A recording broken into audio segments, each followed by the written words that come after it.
स्वागत है आपके अपने YouTube चैनल जीएस विद आशु 3.0 पर। बीपीएससी टीआरई 4.0 के लिए आज हम लोग पॉलिटी से संबंधित 30 अति महत्वपूर्ण प्रश्नों को देखने वाले हैं इस वीडियो में।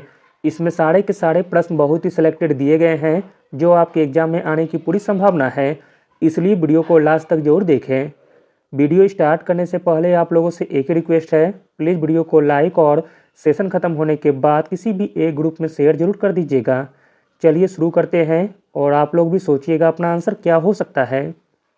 पहला प्रश्न है, पंडित जवाहरलाल नेहरू ने किस दिन संविधान सभा में उद्देश्य प्रस्ताव पेश किया था? प्रश्न इंपॉर्टेंट है। पंडित जवाहरलाल नेहरू ने 13 दिसंबर 1946 को संविधान सभा में उद्देश्य प्रस्ताव पेश किया था। ऑप्शन नंबर बी सही हो जाएगा। अगला प्रश्न है, हमारे संविधान की उत्पत्ति में ब्रिटिश सरकार की भूमिका का डैश के द्वारा खुले रूप से विरोध किया गया था? आंसर हो जाएगा option number C, Somnath Lahiri ji के द्वारा। हमारे संविधान की उत्पत्ति में ब्रिटिश सरकार की भूमिका का सोमनाथ लाहिड़ी के द्वारा खुले रूप से विरोध किया गया था। अगला प्रश्न देखते हैं कि संविधान संशोधन में समाजवादी और पंथ निरपेक्ष शब्दों को प्रस्तावना में जोड़ा गया था? आंसर हो जाएगा ऑप्शन नंबर बी, 42वां संशोधन के द्वारा। अगला प्रश्न देखते हैं, भारत का संविधान को लागू हुआ था? भारत का संविधान लागू हुआ था 26 जनवरी 1950 को। अंगीकार किया गया था 1949 में। भारत का संविधान 26 नवंबर 1949 को अपनाया गया था। भारतीय संविधान के अनुसार भारत राज्यों का एक संघ है।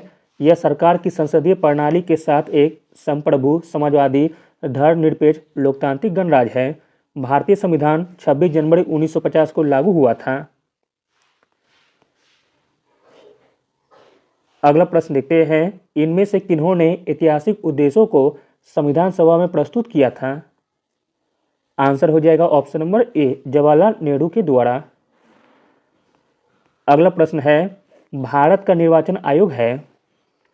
भारत का निर्वाचन आयोग है एक अस्थायी संवैधानिक निकाय। Option number B. अगला प्रश्न देखते हैं, मोस्ट इंपॉर्टेंट प्रश्न है, ग्राम सभा संबंधी प्रावधानों का उल्लेख किस अनुच्छेद के अंतर्गत किए गए हैं? ग्राम सभा संबंधी प्रावधानों का उल्लेख किया गया है अनुच्छेद 243 के अंतर्गत। ऑप्शन नंबर ए सही हो जाएगा। अगला प्रश्न है कि समिति ने पंचायती राज को एक संवैधानिक स्तर देने का सुझाव दिया था? आंसर हो जाएगा option number D, LM. Singhvi समिति ने। एल.एम. सिंघवी समिति ने पंचायती राज को एक संवैधानिक स्तर देने का सुझाव दिया था। एल.एम. सिंघवी समिति की स्थापना 1986 में की गई थी। अगला प्रश्न देखते हैं, इंपॉर्टेंट है, भारत में छावनी बोर्ड किस धारा के अंतर्गत विनियमित है? आंसर हो जाएगा ऑप्शन नंबर डी, धारा 1924 के अंतर्गत। अगला प्रश्न है, जो चुनाव निर्धारित समय से काफ़ी पहले होते हैं उन्हें कहा जाता है? जो चुनाव निर्धारित समय से काफ़ी पहले होते हैं उन्हें कहा जाता है मध्यवर्ती चुनाव। ऑप्शन नंबर बी सही हो जाएगा, मिड टर्म चुनाव।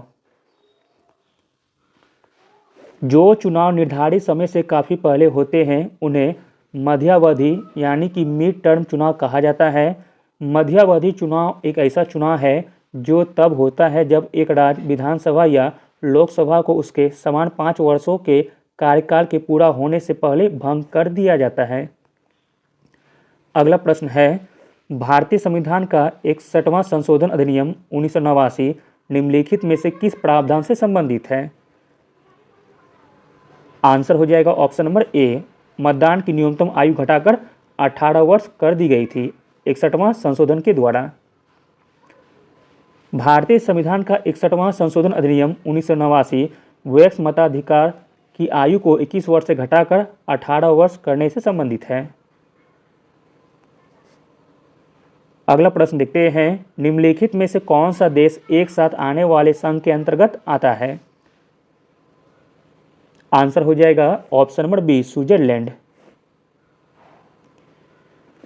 एक साथ आकर संघ एक प्रकार का संघ है जिसमें सभी स्वतंत्र राज्य एक बड़ी संघ इकाई बनाने के लिए संयुक्त रूप से शामिल होते हैं। एक साथ आने वाले राष्ट्रों के उदाहरण हैं स्विट्जरलैंड, संयुक्त राज्य अमेरिका और ऑस्ट्रेलिया। अगला प्रश्न देखते हैं, निम्न में से स्वतंत्र भारत में कौन सा राज्य भाषाई आधार पर निर्मित किए गए थे? आंसर हो जाएगा ऑप्शन नंबर सी, आंध्र प्रदेश एवं हरियाणा। भाषा के आधार पर निर्मित होने वाले राज्य निम्न थे। सर्वप्रथम 1953 में आंध्र प्रदेश भाषा के आधार पर निर्मित होने वाला पहला राज्य था। 1960 में महाराष्ट्र मराठी भाषियों के लिए तथा गुजरात गुजराती भाषियों के लिए बना था। 1966 में पंजाब व हरियाणा भाषा के आधार पर अलग राज्य बने थे। अगला प्रश्न देखते हैं, इंपॉर्टेंट है। भारत में क्षेत्रीय परिषदें निम्नलिखित में से किसके अंतर्गत प्रदान की गई है? आंसर हो जाएगा ऑप्शन नंबर सी, राज्य पुनर्गठन अधिनियम 1956 के अंतर्गत। अगला प्रश्न है, भारत में भाषाई प्रभाग 1956 के अंतर्गत राज्यों और केंद्रशासित प्रदेशों की संख्या थी। आंसर हो जाएगा ऑप्शन नंबर बी, 14 राज्य और 6 केंद्रशासित प्रदेश। भाषा के आधार पर गठित आयोग की रिपोर्ट के आधार पर वर्ष 1956 में पारित राज्य पुनर्गठन अधिनियम द्वारा भाषाई आधार पर 14 राज्यों तथा 6 केंद्रशासित प्रदेशों का गठन हुआ था। अगला प्रश्न देखते हैं, डैश के पास राज्य विधानमंडल में किसी विधेयक पर सहमति रोकने और राष्ट्रपति के विचार के लिए आरक्षित रखने की शक्ति होती है। आंसर हो जाएगा ऑप्शन नंबर डी, राज्यपाल के पास। राज्यपाल के पास राज्य विधानमंडल के किसी विधेयक पर सहमति रोकने और राष्ट्रपति के विचार के लिए आरक्षित रखने की शक्ति होती है। अगला प्रश्न देखते हैं, इंपॉर्टेंट है। भारतीय संविधान का कौन सा अनुच्छेद राज्यपाल के कार्यकाल की अवधि से संबंधित है? भारतीय संविधान का जो अनुच्छेद राज्यपाल के कार्यकाल की अवधि से संबंधित है वह अनुच्छेद हो जाएगा 156। ऑप्शन नंबर ए सही हो जाएगा। अगला प्रश्न है, राष्ट्रपति अपने अधिकारों का निस्तारण किसकी सलाह से करता है? आंसर हो जाएगा ऑप्शन नंबर ए, मंत्रिपरिषद की सलाह से। अगला प्रश्न देखते हैं, राष्ट्रपति के चुनाव में निम्न में से कौन सा भाग नहीं लेते हैं? राष्ट्रपति के चुनाव में जो भाग नहीं लेते हैं वो हो जाएंगे विधान परिषद के सदस्य। Option number A.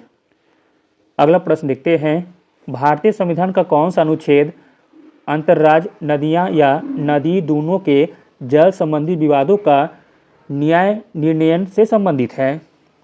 तो दोस्तों वह अनुच्छेद हो जाएगा अनुच्छेद 262। ऑप्शन नंबर सी, जो कि अंतर्राज्यीय नदियां या नदी दोनों से संबंधित है।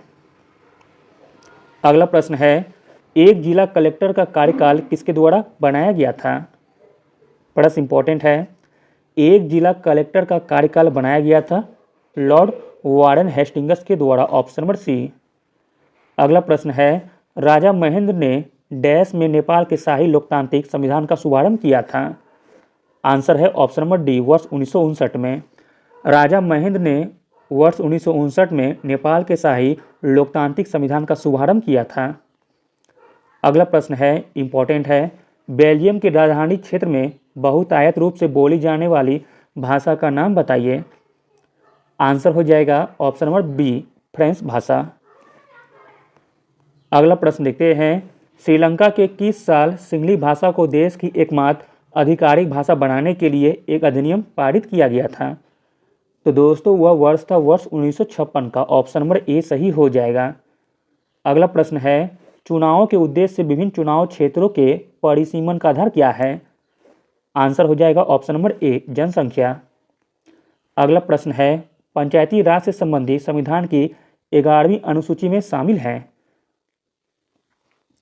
पंचायती राज से संबंधित संविधान की 11वीं अनुसूची में शामिल है 29 विषय। ऑप्शन नंबर ए सही हो जाएगा। अगला प्रश्न देखते हैं, स्थानीय स्वशासन को किस वर्ष संवैधानिक दर्जा प्रदान किया गया था? प्रश्न इंपॉर्टेंट है। स्थानीय स्वशासन को संवैधानिक दर्जा प्रदान किया गया था वर्ष 1992 को। ऑप्शन नंबर सी सही हो जाएगा। अगला प्रश्न है, इनमें से किस अनुच्छेद में यह उल्लेख है कि प्रत्येक राज्य में एक उच्च न्यायालय होगा? आंसर है ऑप्शन नंबर सी, अनुच्छेद 214 में। अनुच्छेद 214 में यह उल्लेख है कि प्रत्येक राज्य में एक उच्च न्यायालय होगा। अगला प्रश्न देखते हैं, इंपॉर्टेंट है। किस वर्ष लॉर्ड लिटन ने भाषाई आधार पर प्रेस की स्वतंत्रता को प्रतिबंधित कर दिया था? तो दोस्तों वह वर्ष था वर्ष 1878 ईस्वी का, ऑप्शन नंबर ए। अगला और अंतिम प्रश्न है, किस वर्ष में देसी प्रेस अधिनियम को निरस्त किया गया था? देसी प्रेस अधिनियम को निरस्त किया गया था 1882 को, ऑप्शन नंबर ए सही हो जाएगा। Thank you.